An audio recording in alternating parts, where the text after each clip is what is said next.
So in the studio tonight, we've finally got in the Alienware tri-mode mechanical keyboard, the AW920K. Now we've been wanting to get this one in for ages, but we've just been so busy we haven't had a chance.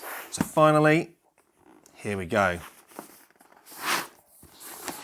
Now we have got the Alienware M18R2 on the way, so I want to get a new Alienware desktop setup up and running. So this, along with a new Pro mouse, I think is going to make a nice setup over on the desk behind me. Right, so take the keyboard out for a second and let's see what else is in the box. So we've got a nice braided USB-A to USB-C cable, so you can charge it, and there's also a little magnetic adapter on there apparently. Let's have a look at this little pouch here. The alien head sticker, the instructions. What's this? Oh. And we've got a USB-C wireless dongle. And this is a little block. Now it's a magnetic block. You can put the 2.4 GHz receiver in there.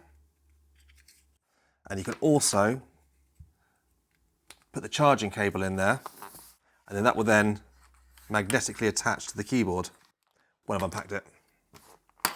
Okay, that's it.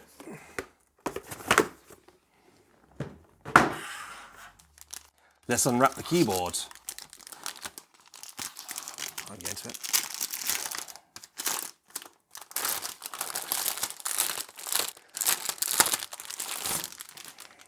Now I have got the Lunar Light. You can also get it in Dark Side of the Moon. Now this is a full-size board. They've just brought out the new Pro keyboard, which is a wireless 75%. We may look at that one in the near future, but I personally do like a full-size board. Now it is your standard sort of height mechanical keyboard. It's not a low profile like the previous one that we had. We're going to look around the outside before we actually test the board itself. Now on the top of the board, you'll see we've got a little button here. We can switch between the 2.4 GHz and up to 3 Bluetooth profiles via this little button at the side. There's little LEDs to show which one is connected. We've got a little power switch there to turn it on and off.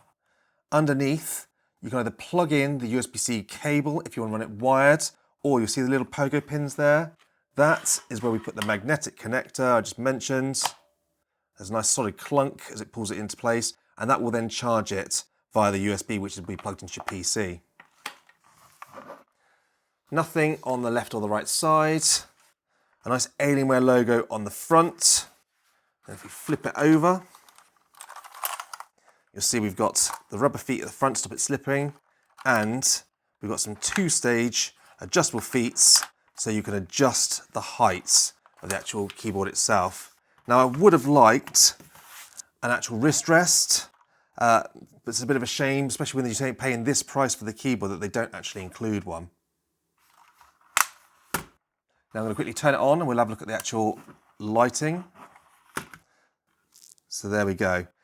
These are PBT keycaps and they are shine through, so that is nice. We can actually see the light shining through the keys themselves.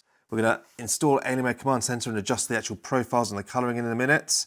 But I want to have a quick type first to see how these red switches feel.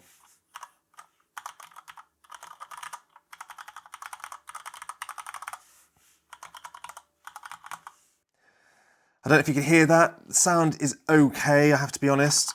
There's a bit of resonance there. I don't think they've put a lot of actual packing or foam or anything inside this keyboard.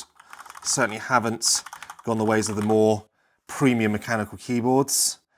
We do also have a dial on the side for your volume wheel, which you can also press in for mute, which is quite nice. And another little knob here, which we're going to have a look at in Command Center. So I'm just going to pull a couple of these double shot keycaps off. We're going to take a quick look at the switches, and then we're going to look at the actual keycaps themselves.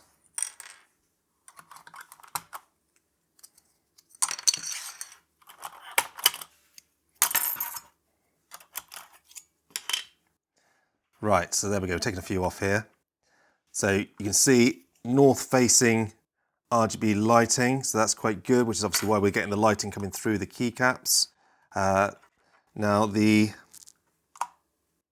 stabilizers are not lubed by the looks of it, and they feel really loose. So again, they'll do the job, but they are not great, especially if you use a premium keyboard. Now looking at the keycaps themselves, These are double shot PBT, and what they look like they've done is like a translucent plastic for one shot and then the grey, or obviously black if you get the dark side, for the other.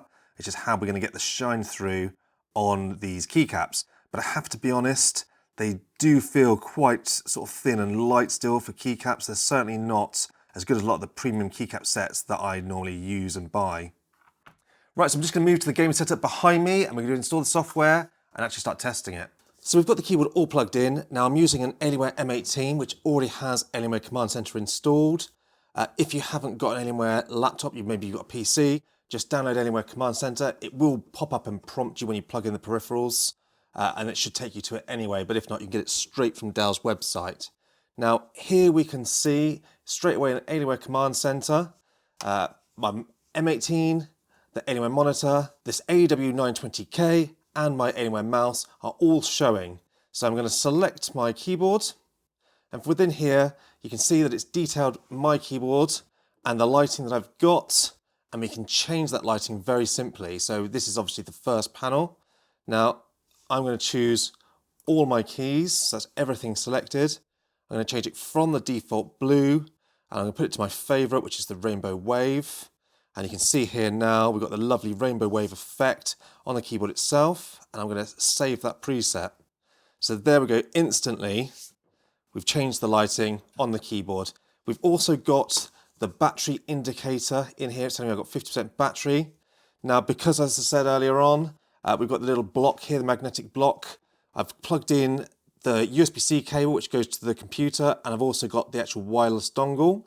I'm connected via 2.4 gigahertz. When I want to charge the keyboard, I take my magnetic block, plug it straight onto the back of the keyboard. You notice it flashes up, and we're now actually charging.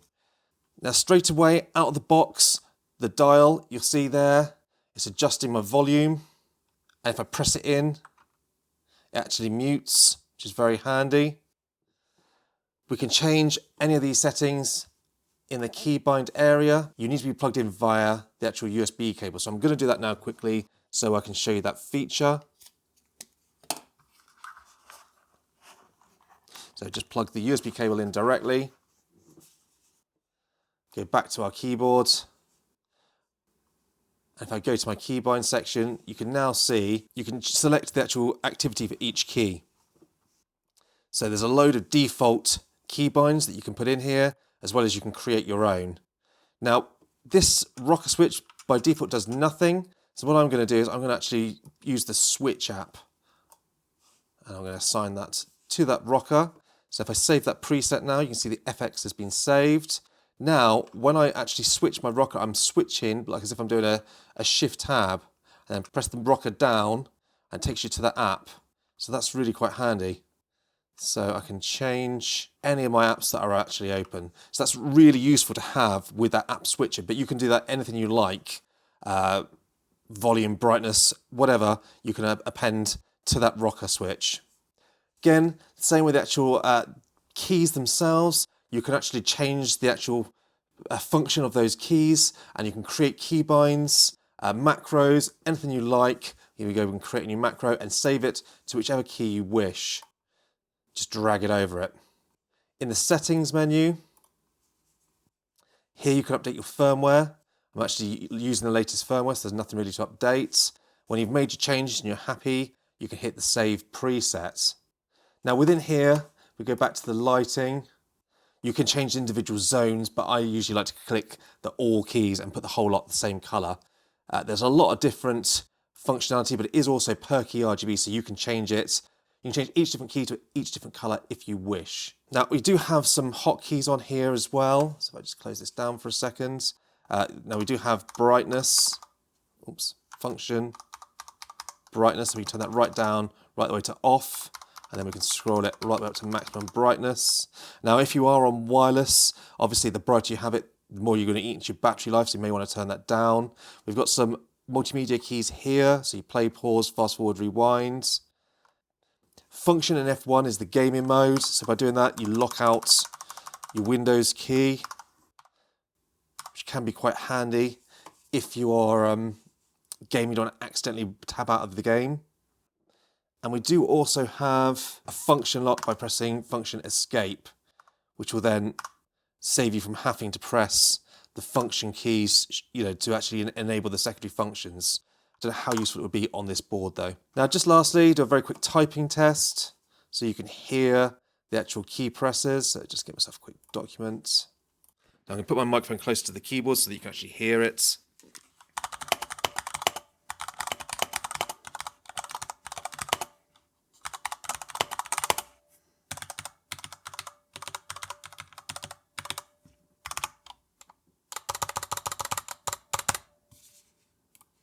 And here's a mouse click so that you can hear how much louder it is than the mouse. Hopefully that was audible. Hopefully the mouse was audible, but this is quite a loud keyboard, and it does, as I say, there's no sound deadening, so it does bottom out quite hard.